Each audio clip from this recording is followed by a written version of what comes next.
Good day, everyone. So I'm really excited about Sumeru and so on. And I think with in the past few days, the devs teasing us like all the different Sumeru previews has been an absolutely awesome.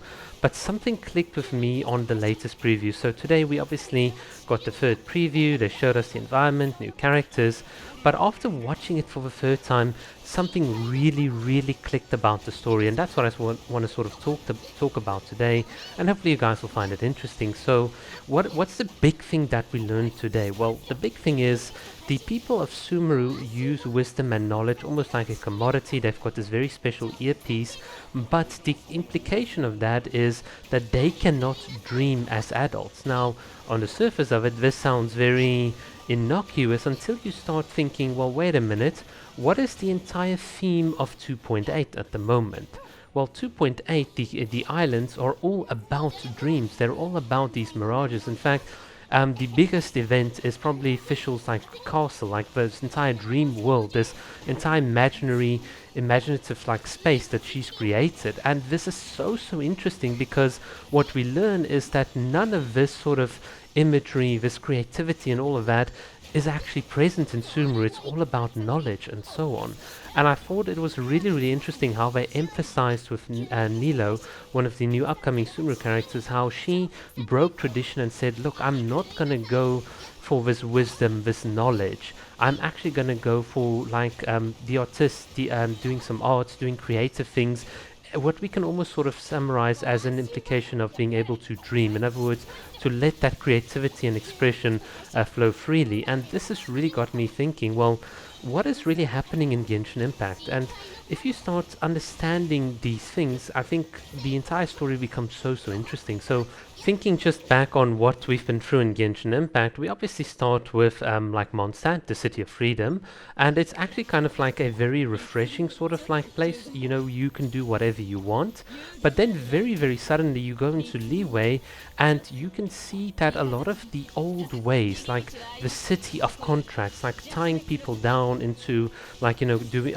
we sign contract, I do A, you do B sort of way. The very rigid sort of feel of that was like present in Leeway, and the entire Archon quest was about undoing it. And after that we go to Inazuma, and then things become much more than just like people's day-to-day activity. We were talking about like the Vision Hunt decree and actually squelching like people's ambitions and dreams. That's like a big thing that you can sort of imagine with Raiden Shogun and sort of the Vision Hunt decree. And of course the big part of the Inazuma storyline is of course how we convinced Raiden Shogun to gain a much more mature perspective on eternity, and effectively she abolished like the, I wouldn't almost say rigidness that was sort of like established in Inazuma, but you can definitely feel that Inazuma has been a lot more open. It's the same with Leeway. They're almost starting to share the same sort of vision that like Mondstadt had, of just sort of allowing people to progress and to be free to do the things that they are doing. And in a certain sense, it does kind of show you how actually clever Venti is, but that we'll get to another day. And what's really interesting is how what we're seeing in Sumeru now is actually another system that's also again been imposed by an older era.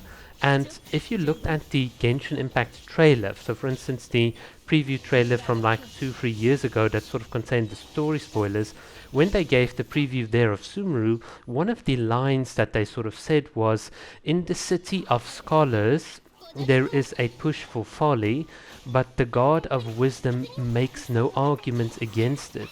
And I think, knowing now what we know, it's very clear that the reason that the, I think it is Nahida and so on, the Archon is pushing for this is because she realizes the sort of damage that the system has done to her people, and hopefully the Traveler can be sort of instrumental in uncovering or sort of undoing a lot of this, which I think would be really interesting. So why would the God of Wisdom actually undo all the knowledge, the commodity, the very thing that makes Sumeru Sumeru? Why would you want to undo it? Well, I think for allowing people to dream and to have those ambitions, which are very intimately associated with having visions and so on, is a very important thing. And I think she recognizes it And that in and of itself, I think, is really, really starting to build up a great story for Genshin Impact.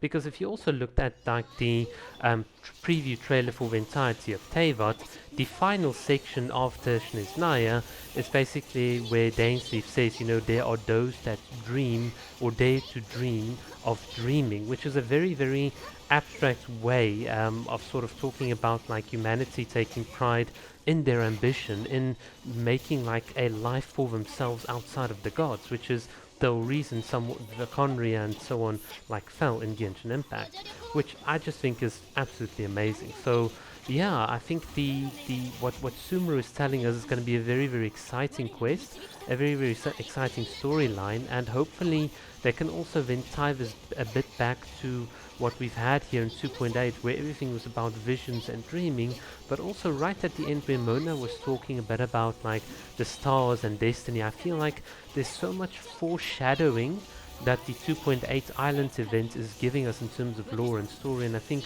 when we look back it's going to be like, wow, so this is really how all the pieces of the puzzle fit together. But yeah, guys, that has been what I think of Sumeru, what sort of clicked for me. Hopefully you guys can agree. Perhaps it might not exactly go down like this, but this is certainly what the pieces of the puzzle that I could put together, and I might be wrong. But yeah, other than that, we are definitely getting the Dendro Archon. She looks absolutely awesome, and I must say, I'm not that impressed with Nilo, but that Daya, oh my god, if that character Pyro creeps Xiangling, that'll be an instant C6 alpha, if you just know it. Alright, thanks for watching, cheers.